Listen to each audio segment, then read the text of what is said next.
They say that the only thing constant is change. And in these times of uncertainty, how do you navigate that change and find your own version of success? I'm here today to talk with Karen Mangia. She is the author of Success with Less, Working from Home, Listen Up, and a new book called Success from Anywhere. Karen, during these times of rapid change, what can you tell us about the nature of success? I've often found that everything we think we know about our relationship with success is something we've gotten wrong. We put conditions on our relationship with success. For example, these two little tagline words. Now, you might recognize yourself in some of these. I don't know if you've ever been there. Something like, I should have a promotion by now. You know, maybe I should have a house at the beach by now, or we should all be back to the office by now. And something that I find is when we put those two words by now into our relationship with success, we set ourselves up to fail. We set ourselves up to believe that success is something that happens on a timeline. I mean, if only you would manage your calendar better, and on Tuesday from 2 to 4 each week, you would schedule this block called success. I mean, it would obviously show up then, right? And what I find is in this relationship with success, we have the healthiest relationship when we allow success to show up moment by moment. And when we get a little bit curious about the answers really to two questions. The first one is, what matters? I mean, really success for each person, and success is available to anyone, anywhere, at any time, is really about knowing the answer for yourself to that question, what matters? Well, that's really a question of values, isn't it? I mean, and you talk about this in your book, in Success from Anywhere. You talk about how really tapping into our values is that key into finding success moment to moment. That success isn't something that's out there or that's on some timeline. It's something that's always available. So can you say more about that? I mean, how do you access those values and access those values around success? It's critical to take a pause and think about what your values are. And I think about a very simple example. I mean, I've had jobs where I've done the same kind of work, and yet I've done that work in a different context. And in some contexts, I find that work really energizing, and in other contexts, I find that same work really exhausting, even if I work the exact same number of hours. The same thing. Sometimes it's enjoyable, sometimes it's exhausting. Yes. What's the reason for the change? Well, I stopped and thought about that and got very curious, and what I realized was when I'm in situations that are aligned with my values are showing up in my everyday life, in the work I'm doing, in how I'm spending my time and who I'm spending it with, that feels energizing because my values are present. When I'm working with people or in situations where maybe my values aren't showing up or our values are out of alignment, that's the kind of work I find exhausting. And that exhaustion sustained over time is that feeling I hear so many people describing right now, which is burnout. Sure. That's what I was thinking. Burnout, absolutely. Well, how do you access those values moment to moment, especially when you're working in a context or a culture that may not always allow that kind of personal freedom? Is there still a way to access it? Well, I think it's tempting. If you ask someone, what are your values? Sometimes you get this laundry list, right? You get one of two things. You get a completely blank stare, like, what? Or you get this laundry list, right? It's, I care about teamwork and family and well-being. And the list gets so long, I think, wow, if that all has to show up every day in your everyday life for you to feel successful and connected to your values, that's really difficult. I mean, that's a tall order. And so I recommend starting with a pause, taking a pause to just think about what are maybe 3, maximum 5 values that you really care about, that are core. That could be your well-being. That could be your social connections. That could be something religious or spiritual, whatever that looks like for you. But take a pause and just consider what those values are. And then conduct something I like to call the stress-free experiment. Tell me more. What's the stress-free experiment? What is that? So some very smart people at Stanford conducted a scientific experiment, and they took university students over a holiday break who had reported they were feeling very stressed out, what we might call in this day and age burnt out. And they divided the students into 2 groups. And it was a simple 10-minute exercise. So one group was asked to identify their values and just spend 10 minutes writing about how those values were showing up in their everyday life, just one time. The other group of students did that same activity for the entire balance of their break. And what they discovered is even the people who just spent 10 minutes one time reflecting on their values and writing about how those showed up in their everyday life reported much lower levels of stress and burnout and actually had higher performance. And then they found over time as they repeated the experiment, the more frequently people returned to that activity, the more frequently people wrote about value showing up in everyday life, it was exponential returns. Wow. So it's a story about writing your way to success by accessing your values. And so the students wrote about how they saw their values, like evidence of their values. Is that what they wrote about? Evidence of their values showing up in everyday life. Exactly. I mean, so for example, imagine I said, I care about having really positive relationships. And then I started to write about every single day, and I'm realizing I haven't seen anyone, I haven't spoken with anyone. I mean, is that relationship value showing up in my everyday life? Probably not, but what's the evidence, right? That I'm spending time there, I'm getting it reinforced, I'm getting that aspect of what matters to me nurtured in some kind of meaningful way. What can you say to folks who are facing a great deal of uncertainty? Do I stay at home? Do I return to the office? How do you help people to navigate through that change? What can you say there? One word. Choice. What I've discovered is during this period of time, no matter what the restrictions are as they come and go, whether that's your office, your community, whatever that looks like, choice is always on and always available. Now, choice lives in one place, and it's this present moment. So choice isn't, I'd like to have what happened 6 months ago. Choice doesn't live in the future. Choice is of all of the possible options and scenarios available right now, what choices could I create in light of that? And so working with what we have and what we can do to discover some of those choices, I think about really being able to see those choices more clearly when we can do 3 things: accept, adapt, and accelerate. And the reason I think that's so important is accepting says, I can't make this scenario exactly what I want it to be. My perfect choice might not be available right now. These circumstances might not be what I would choose per se. But I can accept that I need to be right here, right now, and work with what's available as the basis for that creation. But let me ask you something. Yes. Is acceptance resignation? Does that mean that you just accept whatever comes down the pike? And I mean, can you say more about that? How do you balance between acceptance and just, because it could be, some folks might take it as giving up. Yeah. Acceptance is not resignation. Okay. I think about acceptance as a mindset shift that says there are some factors beyond my control.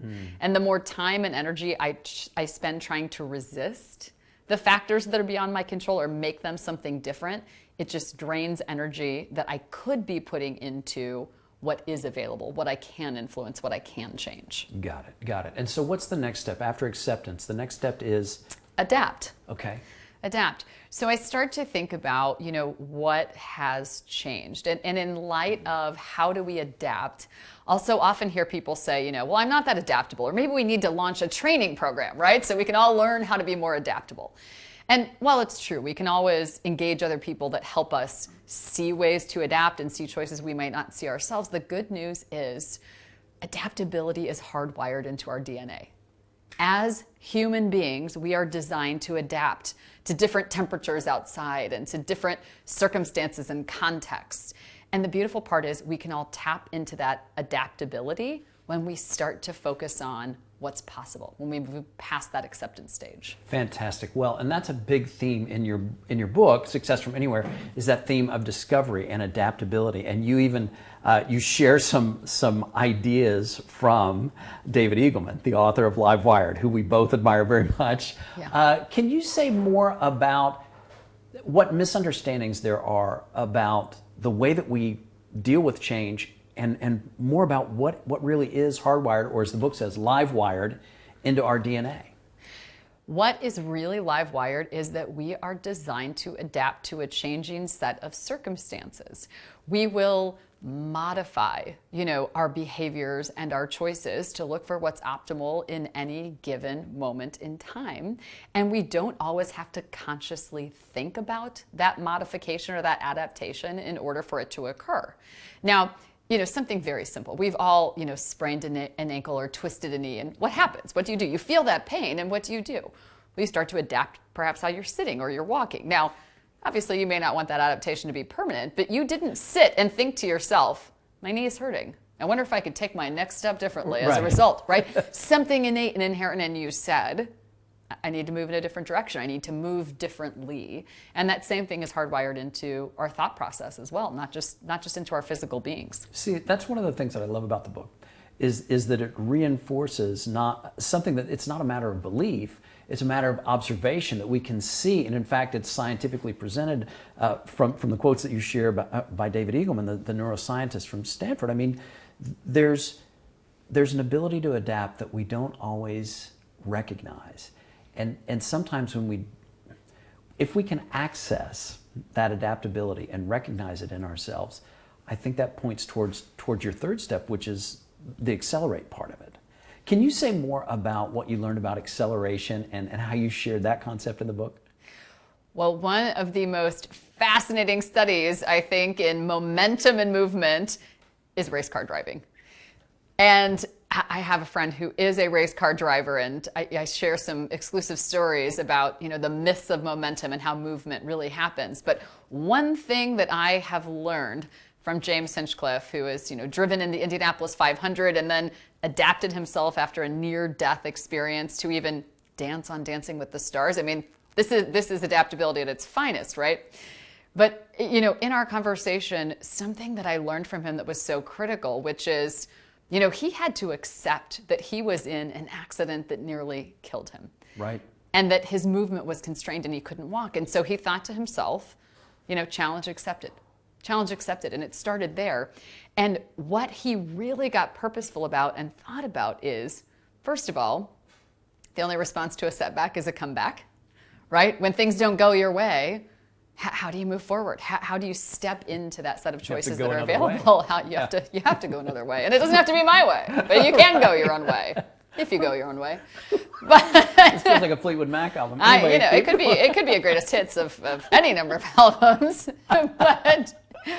But the other piece about acceleration is sometimes we think that we have to go as fast as we can go. Right. And one of his strategies to win in a race is you don't have to put your body and that machine that you're operating full out at top speed to accelerate. Accelerating is relative. If you're trying to move forward, it's only relative to what's around you and your starting point. It's about moving forward, and it doesn't have to be this all-out, full-on, cram the gas pedal to the floor and go at that speed at all times. It's what can you move toward in your mindset, in your choices, and then your momentum that gives you the boost you need to keep going forward. Got it. So it's not about pushing yourself to the absolute limit. It's relative to where you are and finding acceleration from there. One of the things that Hinchcliffe says in the book, and you do a great job of talking about this, is he talks about the importance of being in neutral. What is it that we miss about the acceleration that we can find when we're actually in neutral? I mean, that's kind of counterintuitive. What did he share with you there? What fascinates me about professional athletes, especially someone like a race car driver, is you need to make life or death decisions while your adrenaline is pumping. Right. I mean, if you are driving a car 235 miles an hour, even if your only job is to make 4 left turns, you still have to make some split-second decisions. And how do you do that from a place of great decision making? And certainly there's training that happens, but one of the most revealing things that James Hinchcliffe shared with me is he actually works with a mindset coach. He spends time literally training his brain to say, no matter what is happening around me and how fast that circumstance might be changing, what can I see in this moment that is the smallest choice or adjustment I can make that's optimal for the context in which I'm operating? So like a micro adjustment. A micro adjustment. And I think about this, what would happen if we adapted that concept into the organizations and teams where we work, or even with our own professional goals, and we took that think big, act small mentality, and we started to operate from that neutral place that said, if I want to get to a big outcome, and that could be winning a race or getting a promotion or losing 100 pounds, whatever that looks like for you, how could I operate from a place of neutral that says, what's a micro adjustment I can make? I think about it as something I call the 5-minute fix. Okay, tell us about the 5-minute fix. What's that? 5-minute fix says this. Imagine that I thought to myself, my overall goal is I want to be healthy. I want to feel great. Okay. And I'm someone who's been working from home, and I'm in this dining room chair, and wow, my back is hurting. It's probably not ideal, right? Can we get her another chair, please? Another chair, please. Yes. Aren't there people for this somewhere? I know. Shouldn't you be doing something? So, but if you're working, imagine you're working. Let's just take this example, right? And you decided what you really wanted to do is not have that back pain. So how are you going to find the time? I mean, you're already so busy. Your calendar's so full. So I think about it this way. Take 5. In this 5-minute fix, the first day you're going to spend 5 minutes looking at chairs. Next day you're going to select one. Next day, take 5 minutes and order one. When the box arrives, take 5 minutes and bring it inside from wherever you live. 5 minutes, take it out of the box the next day. 5 minutes at a time, eventually you're going to get that chair put together. It's going to be in your office. The pain's going to go away. You had a big goal. You did it in small increments. Now, as I visited with thousands of people since working from home came out, and I talked about the power of routines, rituals, and boundaries, and sort of came to this 5-minute fix, I discovered 5 minutes is powerful for a couple of reasons. One, it's the appetizer of time management. I mean, you can take a bite out of 5 minutes out of your calendar from so many different places, and you might be willing to try. 5 minutes, you create momentum. I mean, you feel kind of good. You made 5 minutes of progress. You got 5 minutes more. It's easy to move it along. The other piece, too, is you never get so far in that you feel like you can't make an adjustment. And I've heard people getting remarkable results, literally losing hundreds of pounds, making life changes, getting to big goals and changes with customer relationships, moving businesses in new directions. But 5 minutes at a time. Think big, act small. Think big, act small. You know, you've done some big things during the pandemic and post-pandemic. I mean, you wrote 2 books during the pandemic. Now this new one, Success from Anywhere, is coming out. You're a vice president at Salesforce. You're speaking all over the world. You're influencing companies and leaders in so many ways. And I'm just curious, what shows up for you when you say think big and act small? Are you saying that what has driven your success has been your ability to do the doable and focus on these kind of micro adjustments, or has it been, you know, going after these big goals? I mean, what has it been like for you to achieve so much? Do the doable is critical. And I think about it in terms of what we were just talking about with think big, act small. And if there's something like writing a book, or, you know, developing a new training series, or maybe helping change some of the ways we connect with our customers. When I think about doing the doable, for me, it comes down to that mindset of I'm in a position and I care enough. There's enough upside here that I'm willing to make this a priority. And I feel like what happens when we have really big and worthwhile aspirations, even that we care about and may be well supported, we get in our own way with believing we can't make time for it. And so I started challenging when I have something big I want to change or to try. That could be learning a new skill. That could be writing 2 books, as you mentioned. I really look at what's on my calendar and my to-do list, and I ask 3 questions. Maybe a 4th bonus question if you're up for it. I am. What are those 3 questions? Well, what are those 4 questions? Yeah, I look at it this way. Does it have to be whatever's on that calendar or to-do list? Does it have to be me? Does it have to be me right now? And the bonus question that seems to be more relevant than ever, does it have to be a meeting? And what that opens up is a chance to do the doable and say, what might I be willing to take away or solve for differently? How could I create choices to solve for this differently so I can make room for what matters? I wanted to know if you could share one of the pieces that you've talked about, because you know, you do coaching for teams and executives and aspiring leaders, and you work with people all over the world. And you shared a really interesting story about a challenge that you faced at work between 2 employees that you solved and you managed through the force of your own will, but you learned a valuable lesson. And I wonder if you could share that just from the standpoint of, because it really points to the power inside of coaching and doing the doable. Coaching says, I'm going to guide you, give you a set of instructions, and give you the independence to go co-create. I'll give you some tips, but the point is not to be dependent on that manager. A coach of a great sports team doesn't run out onto the field during play and pick up the ball and run the play themselves. They're whispering in the ear of the people that they're trusting to be their talent. And to me, that was the big difference, the big inflection point. Well, that difference is so important because you're really talking about the difference between management and coaching, management and leadership, and being able to create an atmosphere of empowerment where people take ownership.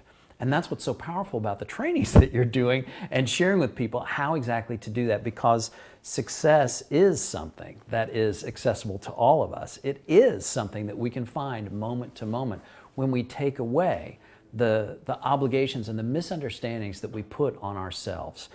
What can people expect when they read Success from Anywhere? Because I'm sure folks are curious to know, what are some of the takeaways that the book provides?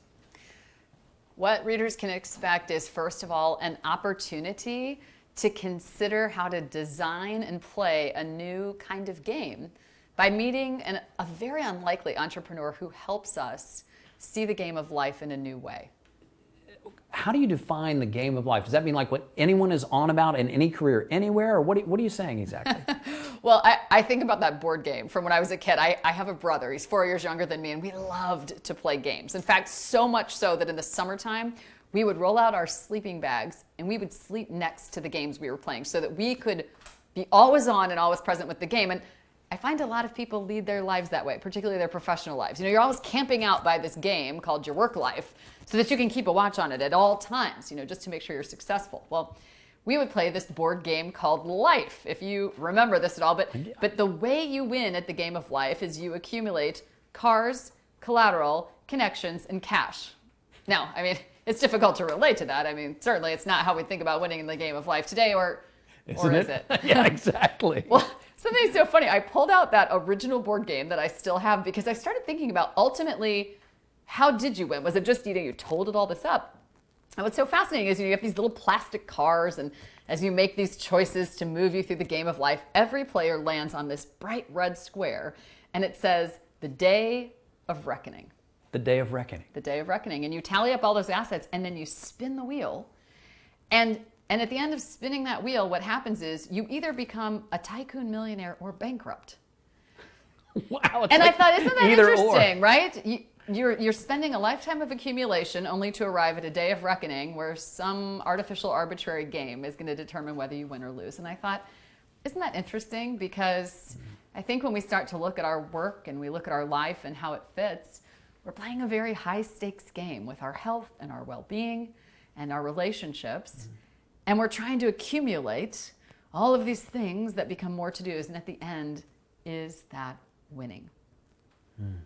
And so, in the book, we talk a lot, and people ask me all the time, what's the future of work? And people are usually looking in the direction of, what are the rules that we need to have in place to win at this game of work from home or work from anywhere? How many days a week should people be in the office? Like, that could be relative to your culture. And, I'll get these questions about, how do we configure the office? And here's what it really comes down to for me, going back to that game of life and how we all win. I mean, the future of work is less about how we reconfigure cubicles, and it's more about how we redesign our relationship with work and how it shows up in our lives and what we define as winning. So this book is really about how do we design and play a new game together.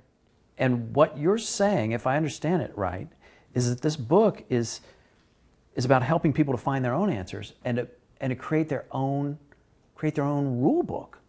It's about creating your own rule book. And, I think about it in these really simple terms. It's the premise that we explore together in Success from Anywhere. And the premise for Success from Anywhere is a single question. What would happen if we could change the game of life together? And if rewriting the rules sounds exciting or daunting, for some people, rules are things that were written to be followed. So if that sounds overwhelming, the great news is throughout the course of the book, there's a series of game changer activities where I guide you through how to think about what matters to you so that we can change this game of life together, so that you can rewrite the rules on your terms so that you can always win. Because what I've discovered time and again is success is not a destination. Success is not a location. Success is available to anyone, anywhere, at any time. and that success is yours in Success from Anywhere by Karen Mangia. She is Vice President of Customer and Market Insights at Salesforce. She is the author of Working from Home, the international bestseller, Listen Up, and now her new book, Success from Anywhere, a book that provides insights into how to change the game, write your own rules, and create the future of work. My name is Chris Westfall. I've been talking with Karen Mangia. Thank you so much for watching this video.